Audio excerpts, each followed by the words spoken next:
வணக்கம். நம்ம இன்றைக்கி பார்க்குறது சிவப்பு பொன்னாங்கண்ணி கீரை. சிவப்பு பொன்னாங்கண்ணி கீரை என்னடா பச்சையாக இருக்குன்னு நினைக்காதீங்க. இது நிழல் பாங்கில் நாங்கள் கொஞ்சம் வச்சுருக்கோம். இது வாங்கும்போது ஃபுல் ரெட்டில் தான் இருந்தது. இது கிடைக்கும்போது ஒரு கிளை இருந்தது. இன்றைக்கி ஒரு 4 கிளை மாற்றிருக்கோம். 4 கிளையில் 6 கிளை இருக்குது. இது இல்லாமல் வெள்ளை கரிசலாங்கண்ணி, அந்த பூ வந்து வெள்ளை கலரில் இருக்கும். அதுவும் ஒரு கிளை தான் கிடைச்சிது. அதுவும் ஒரு 10 கிளைக்கிட்ட கொஞ்சம் மாற்றி வச்சுருக்கோம். கொஞ்சம் எட்ட வச்சுருக்கோம். இப்போ இதை எல்லாமே என்ன பண்ண போகிறோம்னா, நாங்கள் கொஞ்சம் ஒரு கேப் விட்டு நட போகிறோம். இன்னும் கொஞ்சம் பரவலாக்க போகிறோம். ஒரு கத்திரிக்கோலை எடுத்து என்ன பண்ணுறோன்னா, கொஞ்சம் ஒரு இன்ச்சுக்கு அளவுக்கு விட்டுட்டு நம்ம எடுத்து திரும்ப குச்சியாக நட போகிறோம். வேறு ஒன்றும் இல்லை. ஒரு குச்சி நட்டுட்டு திரும்ப ஒரு 1.5 இன்ச் அளவு கட் பண்ணுற வேண்டியது தான்.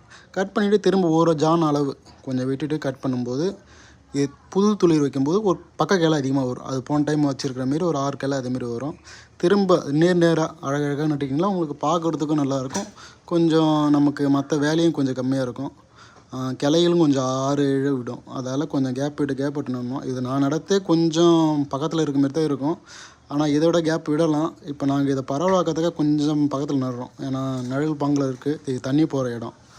அதனால் இப்போ கொஞ்சம் கேப் விட்டுட்டோம். இது ரெயின் எப்படின்னா வரிசையாக நட்டுறோம். வரிசையாக நட்டால் கொஞ்சம் நமக்கு பார்க்குறது நல்லா இருக்கிறதால அப்படி பண்ணுறோம். இது இல்லாமல் நம்ம வெள்ளை கரிசலாங்கண்ணி இதே மெத்தடில் தான் பண்ண போகிறோம். கொஞ்சம் பரவலாக்கத்தால் இது ஒரு கட்டு அளவுக்கு வந்துடுது.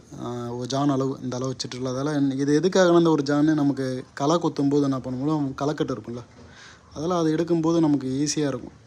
எப்படி சொல்ல வரேன் புரியுதுன்னா, இது சென்டரில் மட்டும் நம்ம அப்படியே களைக்கட்டை வச்சு ஒரு இழுத்துடலாம். பில்லி முளைஞ்சா வேறு எதனா முளைஞ்சா அதுக்காக அப்படி இழுத்துட்டுனா வேலை முடிஞ்சிடுச்சு. அதேமாதிரி ரெயினாக நட்டுட்டு நம்ம ஏன்னா இது ஈரப்பாங்கான பகுதி தான். அதால் வந்து